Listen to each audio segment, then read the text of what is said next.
Hey, what's up everybody? Brittany and Jessica here, and today we're going to take you through 3 stretches that you can do at home to help open up your hips. So take 5 minutes, take a step away from your desk, and go ahead and try these out. First off, I'm going to have Jessica get into a half kneeling position, so 1 knee down and 1 foot in front. And you can do it sideways, probably it's going to be easier for them to see.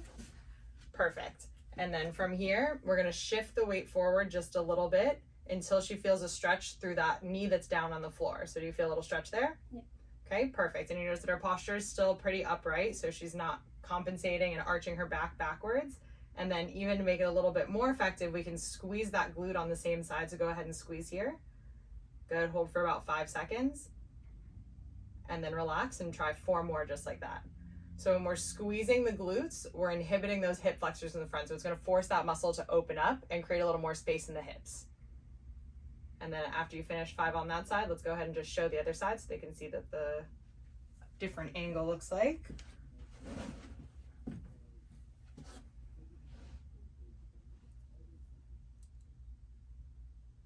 Okay, perfect. So do the other side, same thing. Knee goes down to the floor, other foot forward, and then she's gonna shift until she feels a little bit of a stretch through the front of that hip there. Once you get that stretch, then you're gonna squeeze and hold.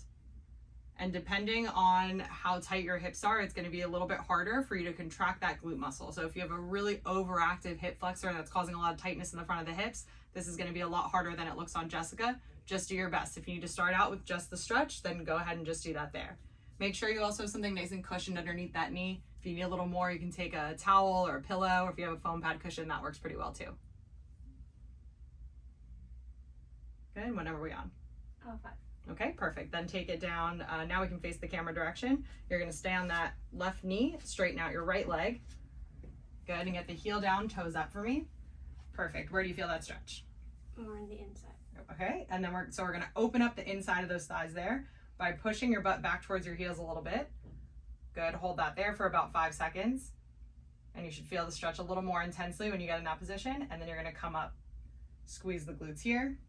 Good, and that's your transition. Let's go for 4 on that side. Perfect. So you'll notice as you sink back that you're feeling a little bit more aggressive or intense of a stretch. If you feel enough just from this position alone, that starting position, start there, add the other one when you're ready. Good, in perfect form again. If you need something extra underneath the knee, keep something like a towel or a cushion. Good, last one here, and then let's switch it over to the other side.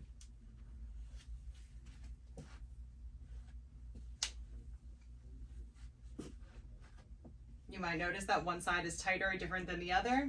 Doesn't mean anything. Maybe you want to spend a couple extra minutes on that side that feels tighter, but you don't want to force through any restrictions. You'll cause micro tears in the muscle if you push too hard through a stretch. So you just want to get to the point where you feel it. Once you feel a stretch, you're stretching. That's as far as you need to go.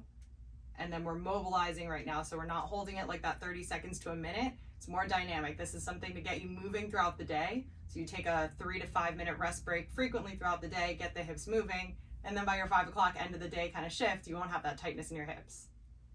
So let's just go for 2 more on this side. Good, last one. Perfect, and then take it onto your back. So we've hit inside, front, and now we're gonna hit a little bit on the back and the outside for a pure form of stretch. So laying on your back, you have 2 options here depending on how tight you are. First one is just bringing the knee and hugging it across towards the opposite shoulder. Okay, and you'll feel that stretch kind of in the outside of the back pocket area. If that's a decent stretch but you want a little bit more, go ahead and try crossing this foot over that knee.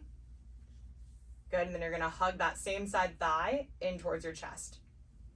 Perfect, and now you're just gonna feel a little bit more intense of a stretch, but that same area right in that back pocket muscle. If you wanna hold these 30 seconds or you have the time to do it, go for it. If not, try your 5 or 10 repetitions for a 10-second hold and do it frequently throughout the day.